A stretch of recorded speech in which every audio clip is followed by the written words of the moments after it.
La meilleure explication de Bitcoin de tous les temps en moins de 10 minutes. Qu'est-ce que le Bitcoin? À quoi sert le Bitcoin? Est-il parfait? Non. Tout comme l'email ne l'était pas lorsqu'il a été inventé en 1972. Dans cette vidéo, je vais vous expliquer le Bitcoin en moins de 10 minutes. Alors si vous avez un membre de votre famille qui ne comprend pas tout à fait la crypto-monnaie, envoyez-lui cette vidéo. Il vous remerciera dans quelques années. Je m'appelle Rémi, je suis investisseur crypto depuis 2015. Je partage tous les jours sur YouTube les crypto-pépites sur lesquelles j'investis afin de profiter au mieux du bull run. C'est quoi le Bitcoin? Le Bitcoin est la première crypto-monnaie du monde et elle fonctionne grâce au premier réseau de blockchain public du monde. Vous devez vous demander à quoi sert le Bitcoin? C'est simple. Le Bitcoin vous permet d'envoyer et de recevoir de la valeur de la part de n'importe qui dans le monde en utilisant rien d'autre qu'un ordinateur ou un téléphone et une connexion Internet. Maintenant, pourquoi est-ce que le Bitcoin est révolutionnaire? Contrairement à tout autre outil d'envoi d'argent sur Internet, il fonctionne sans avoir besoin de faire confiance à un intermédiaire. L'absence de toute entreprise intermédiaire signifie que Bitcoin est la première infrastructure de paiement numérique public au monde.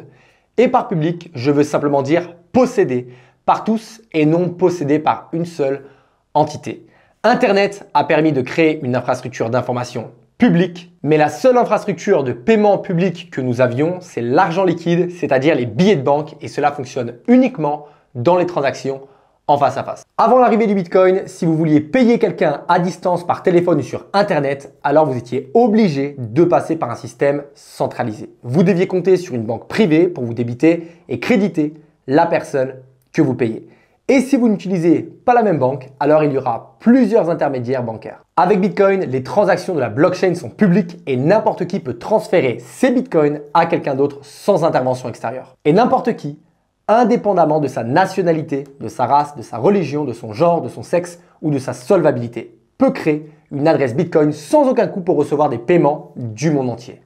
Bitcoin est la première monnaie publique mondialement accessible.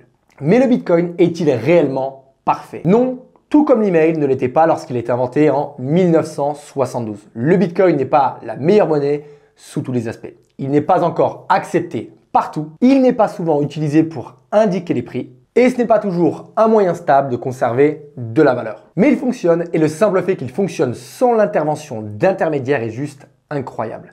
C'est une percée dans le monde informatique. Il est aussi significatif pour la liberté, la prospérité et l'épanouissement humain qu'Internet ne l'a été. Et Bitcoin n'est que le début. Si nous pouvons remplacer l'infrastructure de paiement privé, alors nous pouvons également remplacer d'autres points de contrôle privés. Maintenant, pourquoi devrions-nous vouloir construire plus d'infrastructures publiques? Pourquoi devrions-nous préférer les blockchains aux intermédiaires corporatifs? Pourquoi voudrions-nous que les pionniers de ces technologies soient en France et non en fuite à l'étranger? La raison est simple, parce que les intermédiaires corporatifs fournissant l'infrastructure critique d'aujourd'hui, bien que privés, deviennent moins nombreux, plus gros et plus puissants, et leurs échecs ont des conséquences de plus en plus graves. Le réseau Swift a envoyé des centaines de millions de dollars en transactions frauduleuses à cause de banques membres piratées au Bangladesh, au Vietnam, en Équateur et en Russie. Le FBI soupçonne maintenant que la Corée du Nord est à l'origine de ces attaques. C'est le plus grand vol de banque électronique de l'histoire. En fait, c'est le plus grand vol de banque de l'histoire. En octobre 2016, environ 1,2 million d'appareils connectés à Internet ont été piratés et transformés en un botnet qui, pendant plusieurs heures,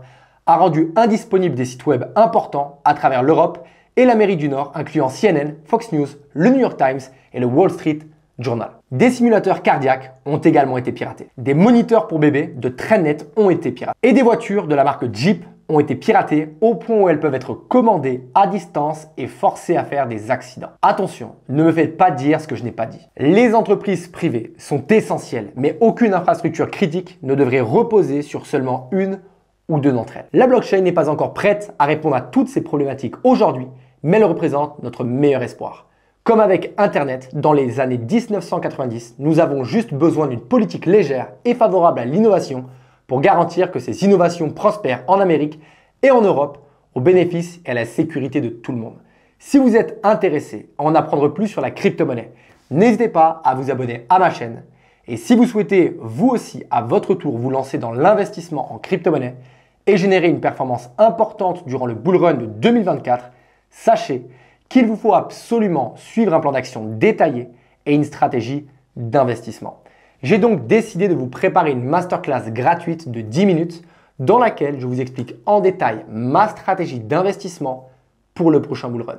Alors ne perdez pas plus de temps, cliquez sur le lien dans la description et sous cette vidéo pour y accéder avant qu'il ne soit trop tard. À très bientôt.